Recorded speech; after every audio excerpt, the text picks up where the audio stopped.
Hi, this is Ms. Lancaster. We're on chapter 6.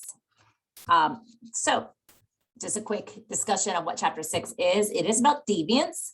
A lot of times people kind of get caught up with the idea of deviance being just about committing crime and that's what deviant people are. But if you remember back to chapter 3, we learned about norms. Norms can be folkways, they can be mores, they can be laws, okay? But if you break a norm, then you are deviant, okay? So if you're breaking a folkway, you are deviant. If you're breaking a more, you are deviant. If you break a law, you are deviant. So you want to kind of really think about deviance differently than you may have previously, okay? Deviance is a socially constructed idea because norms are socially constructed, and what is deviant today might not be deviant in the future or might not have been deviant in the past, okay? So it is continuously changing as society changes, just like norms, okay? So really kind of recognizing those ideas as you're reading through this chapter and working on the assignment. So there are some good videos. I think that you should hopefully enjoy this chapter. This chapter in many ways is theory-based. You're going to be looking at theories from a functionalist perspective, a conflict perspective, and several symbolic interactionist perspectives. Some theories that you want to focus on is strain theory. This is probably one of the most utilized crime theories that exist. So something to kind of think about when you're looking at these theories. These are all crime theories, but it doesn't necessarily mean we have to attach them just to crime, okay? So because crime is just one form. Now, it is the form of deviance that most people care the most about because it does actually have a formal sanction attached to it. Remember that a crime is, that a law is a norm that is codified, right? So there's a code enforcement attached to it. So these are times that we one of the reasons that we think about a law is the only form of deviance that is really clear that you are deviant when you break the law, okay? Something like picking your nose is deviant, but it's still subjective as to when it's deviant.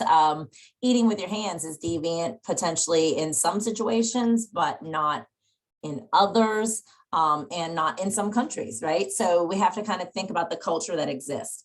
Now, again, going back to theory, I kind of went off track. Sorry about that. That's how my brain works. So going back to theory, some of the key theories that you should try to feel as comfortable as possible with is strain theory. Again, the most well utilized theories. It talks about the different ways that we as individuals adapt to strain. And strain is ultimately what we experience between the goals that society sets and the resources and availability that we have to actually reach those goals, okay? Those that are access to those goals, okay? So we are going to continuously deal with strain, and there's 5 ways that we as society, groups within society, right? This is a macro level theory. It's kind of more like a mid-range theory, but it's not talking about individuals per se, but groups of individuals. So, but not necessarily a group of individuals, more like, I guess, like a category of people. So there are conformists, which most of us will conform most of the time, but we're all going to be deviant at times. However, there are also people who are innovative, but if I'm innovative, it doesn't mean that there aren't other innovative people as well. And we don't necessarily have to be in a group. Okay. So it's thinking about it as big picture is really important. The symbolic interactionist perspectives that you really need to focus on in this chapter are differential association and labeling theory. These are ultimately youth-based theories of crime. And they're in many ways, because they're symbolic interactionist perspective, we could really even in many ways look at them as being very similar to some of our socialization theories from chapter 4, because differential association talks about the people that we associate with and how they shape our ideas, right?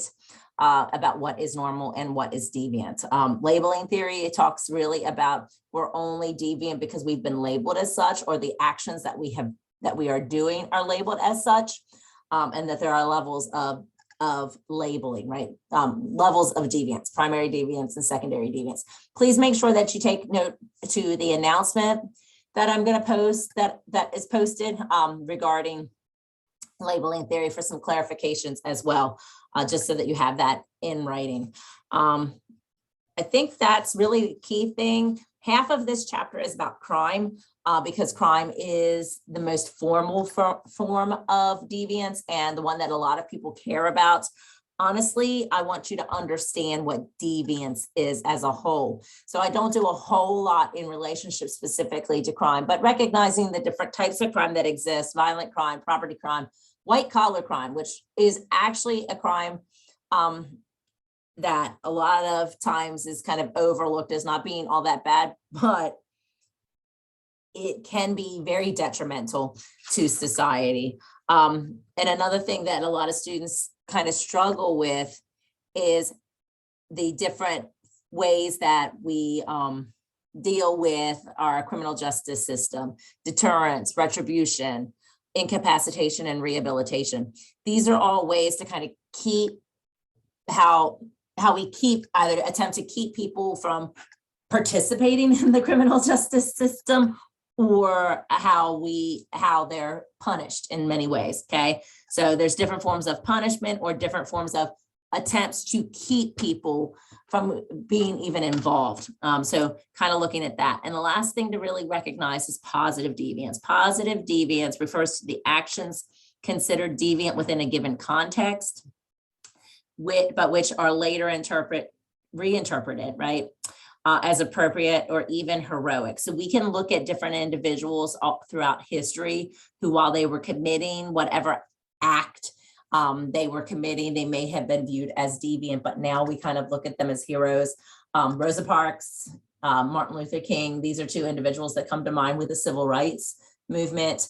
Martin Luther King actually has a day, that of remembrance, but during his lifetime, he was very deviant in society and not as valued by those in power as we might think, based on how we discuss him today. Okay, so kind of think about that. Some of his actions were definitely deviant in his time, but have been reinterpreted and seen as a positive thing. Okay, there are lots of examples of that. So let me know if you have any questions. Make sure that you read through the chapter, do your discussion board, your inquisitive, and your data workshop. And the earlier you post your discussion board your discussion board, the sooner your classmates and I possibly can comment on there to help you get clarification. I definitely recommend that while some of you are taking your quizzes early on, unless you're feeling really, really comfortable with things, I would wait until you've posted in the discussion board about your confusions, so that your classmates and I have time to comment and help you out. So don't wait till the last minute to take your quiz, but I wouldn't take my quiz before I do my discussion board. So again, let me know if you have any questions. We're on the back side of the semester now, so have a great day.